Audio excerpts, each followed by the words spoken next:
Hello and welcome to BikeRadar's Tech of the Month, our monthly update about all the weird, wonderful and drool-worthy kit that comes through our postbox here at BikeRadar.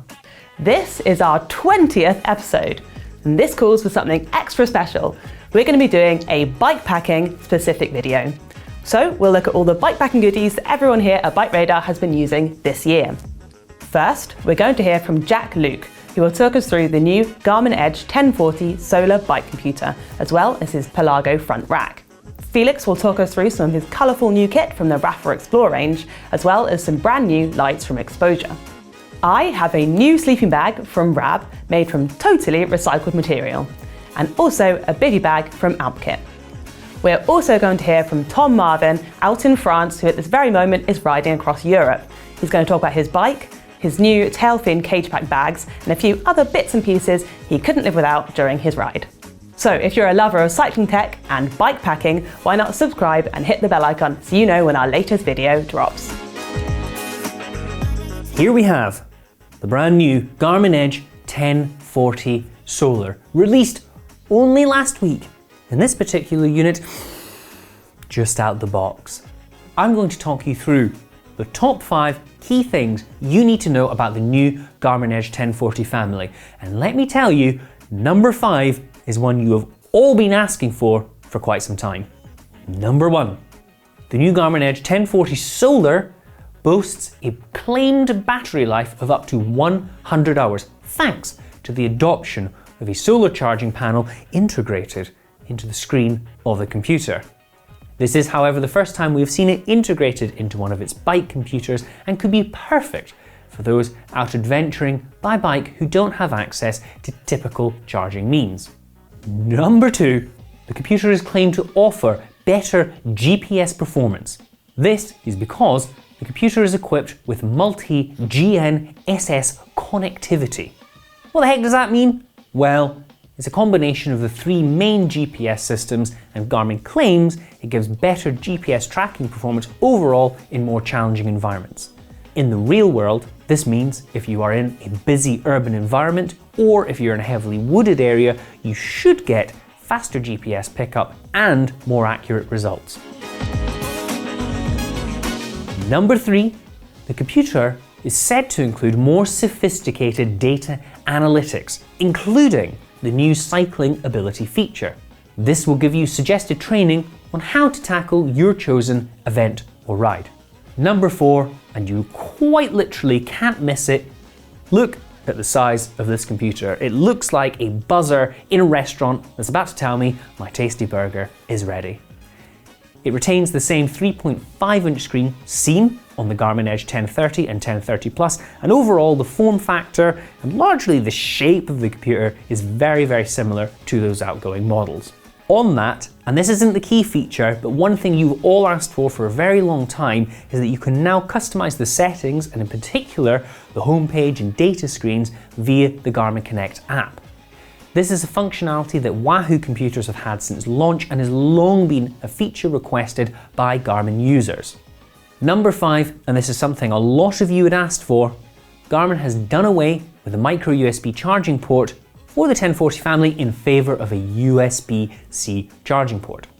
A spokesperson for Garmin confirmed to BikeRadar that, other than the USB-C charging port, the GPS chip and the new solar charging screen, the guts and internals of this computer are the same as the outgoing Edge 1030 Plus. Now, today I focused on the Edge 1040 Solar, which, as the name suggests, is the solar charging equipped computer. However, those without cavernous pockets will be delighted to hear there is also the non-solar equipped 1040. In terms of price, you can expect this computer to set you back £630 or $750. Now, the non-solar equipped version will set you back £520 or $600. Of course, this is just one man's opinion, and what I want to hear is your thoughts on the new Edge 1040 family. Would you ever spend this much money on a computer? Or do you prefer to use your smartphone? Maybe you're even a smartwatch person. Let me know your thoughts in the comments. I don't want to hear about your bike packing bags. Panniers, never heard of them, mate. No, the hottest trend in carrying stuff on your bike in 2022 is the basket packing setup. Desperate to keep up with the impossibly trendy standard set by Russ from Path Less Pedaled, I've invested in a fully Instagram compatible basket packing setup, and I couldn't be happier with the results. Not only that, but the eagle-eyed among you will note I fitted said basket packing setup to a fixed gear flat bar bike on a frame set from the 1960s. That isn't trendy, I don't know what it is. In terms of the actual basket packing setup, I have a Pelago, it's a Finnish brand, aluminium medium front rack. This is a pretty typical front rack, but it does include a medium-sized platform, which is perfect for attaching a basket to the top of, which I've done here with a classic walled 137. This is secured with highly secure, thick old zip ties from Lidl, and thus far, after quite a few hundred kilometers of riding, everything has remained rattle-free. The rack itself is a real highlight, it's really nicely made, but one thing I particularly like is that each rack comes with a full complement of hardware to mount it to pretty much any bike, including, as I've done here, straight on to the 9mm front axle. Now honestly, hear me out, baskets are excellent for bike packing.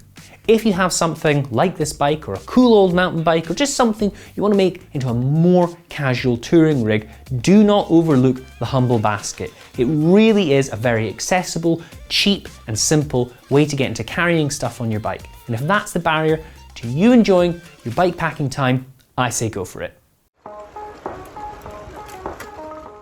These are exposure lights not quite released, Boost and Boost R. They're a whole new set of lights based around the much loved Trace and Trace R models. These, however, have been redesigned for even better battery life and more lumens too. The rear light delivers a whopping 48 hours of burn time on the lower power mode, doubling the Trace's battery life, while the front sees an increase in lumens to 325. This is right on the edge of being able to see in the dark at slower speeds, so perhaps it's a good backup if you get caught out. I really like the small little rubber cover over the top of the lens, which stops the rider being dazzled. It's got a maximum of 24 hours burn time in the lowest power mode, which is probably what I'd use during the day for a 2-day bike packing trip. The reason I've added these into our bike packing special is for a number of reasons. Firstly, bike packing is all about exploring, spending more time outdoors, so naturally I want a set of lights which can keep going no matter how long I spend in the saddle.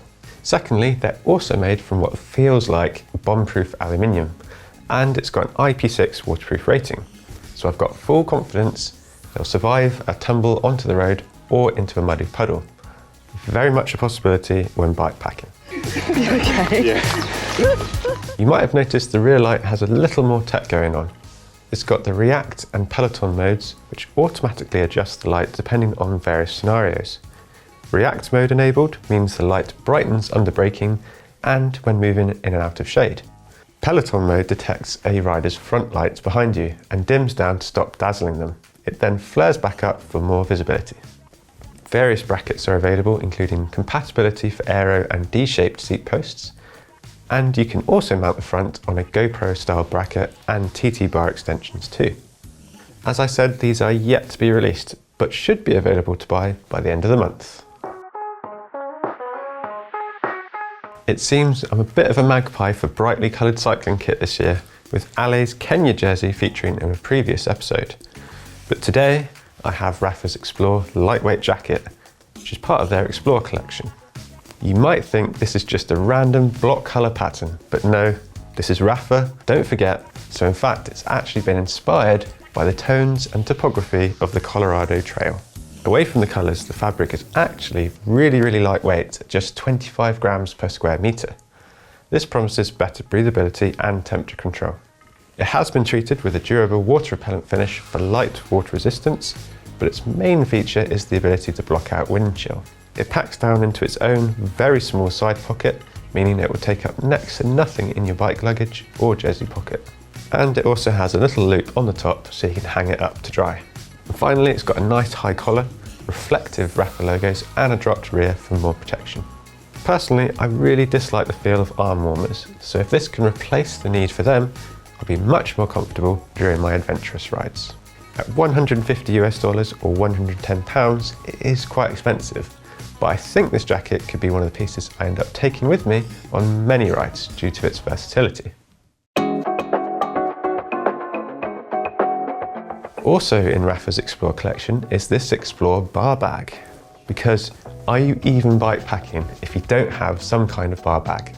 Well, apparently you still can, but this little bag promises to be highly useful for both regular training rides and for more adventurous ones alike. It's got a 2.4 litre capacity, which is plenty big enough for waterproof, ride snacks, spares and tools too. The main body is made from fully recycled base fabric with a ripstop structure for durability, and there's a protective Hyperlon panel on the back to protect your head tube and cables from abrasion. I particularly like the extra pocket on the front because I find it really annoying to try and get to something small if you've crammed everything into your main pocket, so having it on the front there just means you can get to it nice and easy. It's also got a PU coating inside and it has taped seams, so it suggests this little snack sack should be worthy of Rapha's Explore name. If you want to go full Rapha, or you've already maxed out your current bike luggage, you can use the built-in strap to sling around your waist or shoulder. It comes in at $80 or £60 and is available in loads of different colours. Let me know what you put in your bar bag in the comments. So, as my colleagues might have said, I am on a bike packing adventure myself at the moment. So I'm just over 5 weeks into a 6-week trip through Europe. I flew to Barcelona, took a train a little bit further south, and since then have been pedalling vaguely north.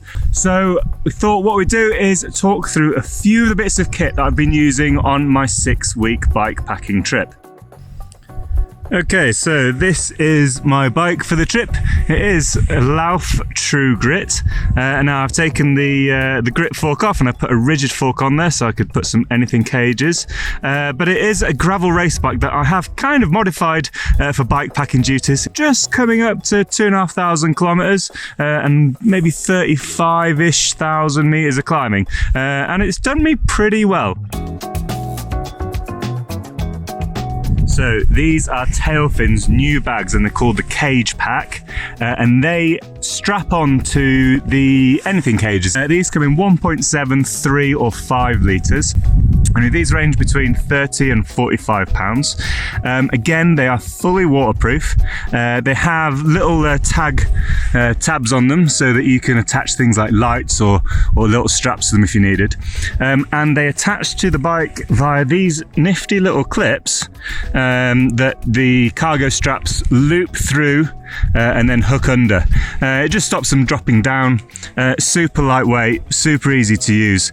I have been genuinely really impressed with them. They've worked very well. They're showing a little bit of wear and tear now, but I think that's maybe fair after so much use. But yeah, so those are the new packs from Tailfin. Now, as I mentioned in my introduction, I took off the grip fork and fitted a rigid fork so that I could fit the anything cages, and I went for a gravel ride, and it was really uncomfortable with no suspension. So I got in touch with, I think it's Ison in the UK, and got hold of a Redshift Stem. So inside the stem is a selection of elastomers, and this allows the whole stem to sort of pivot around this bolt here effectively, and that takes out the sting from the trail. In use, I've actually been very impressed. It does take the sting out of rocky, rooty little drops and chatter and things like that. When you're riding up roads and you're hiking on the bars, there's a little bit of bob, but actually it's not that bad. Maybe because I come from a mountain bike background, like I don't mind the front end bumping up and down a little bit, but there's only 20 mil of travel. You're rarely getting right to the end of that anyway, so any upwards and downwards movement when you're pulling on the bars is pretty minimal. So that's the Redshift Stem. Genuinely, I'm pretty impressed for what it does. Finally is the 510 Trail Cross CL shoe. Now this is their new shoe that they say is designed for gravel riding and bike packing. So when I saw it, I thought, well, I'm going gravel riding and I'm certainly going bike packing, so let's get hold of it. And I've come away pretty impressed. So the shoe has a really lightweight upper. It lets in loads of breeze on a hot day and also dries pretty quickly when you do get it wet. The strap at the top seems to work really well with the shaping on the inside of the heel. So there's very little heel lift when you're pushing, when you're hiking and when you're pedaling. Now the Stealth rubber sole, it grips phenomenally well on rocks and roots and stuff. It's genuinely really very good. And the tread pattern seems pretty nice as well. And the cleat bed is nice and broad and open. There's little chamfers at the front and back to help guide your feet in. I have genuinely been pretty impressed. So yeah, hopefully you've enjoyed my little segment of this video, and I'll hand back to my colleagues in Bristol. This is the new Solar Eco sleeping bag from Rab. So I've been looking for a new sleeping bag for bikepacking adventures that's both lightweight as well as warm enough for chillier nights. The Solar Eco sleeping bag weighs 900 grams and packs down to a reasonably small 35 centimeters by 20 centimeters. It has a lower temperature limit of -2 degrees Celsius and a top limit is 15 degrees Celsius. The bag uses lightweight, fast-drying insulation called Stratus on the inside of the bag and water-resistant, windproof Atmos material on the outside. This makes them ideal for the mountain bothy goer or the UK summer bikepacker, ready for rain, minus temperatures, or perhaps a heat wave. In a move towards becoming a net zero company, Rab have made the whole range of solar sleeping bags from 100% recycled fabrics, which is really great to see. I've used the Solar Eco bag twice so far and found myself very smugly warm compared to everybody else I was with, though it is of course summer at the moment. I found it especially good on a very cold night of hammocking a few weeks ago, where the temperatures were around 3 degrees, but I was still very warm. This will definitely be a great addition for outdoor adventures coming up over the summer.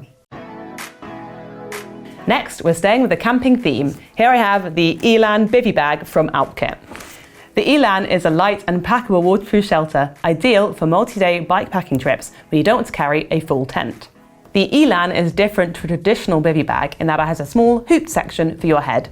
This means you can close yourself into the bag without feeling claustrophobic, as well as saving your face from taking the brunt of any rain, snow, or storms. The cross-pole design is completely freestanding, quick to put up, and stable in the event of strong winds or snowfall. It has a mesh panel on the back as well for airflow without letting in any midges. Outkin claims that the nylon used is as waterproof as a tent is, and it's roomy enough to easily fit your sleeping bag and mat inside. The Elan weighs in at 900 grams, which is around 400 grams more than a simpler bivy bag, but it's still remarkably light considering it comes with poles and pegs. It packs down to 39 centimeters by 11 centimeters too, which is pretty compact, and it's definitely small enough to fit in my handlebar bag easily. The Elan costs £110, which is a pretty affordable price for something so lightweight. For those who want to do a trip which is more than just a night, but still want to keep it lightweight, this is just about enough added comfort. So let me know if this is something you think you'd like to use, or maybe you prefer something a bit roomier. I will definitely be hauling it along with me for many nights out in the future. So there you have it. What do you think of our list? Are you inspired to start bikepacking? Or is there something new that you think we should review? Let us know in the comments. As always, don't forget to like, subscribe, and click the bell icon so you get a notification every time we upload a new video.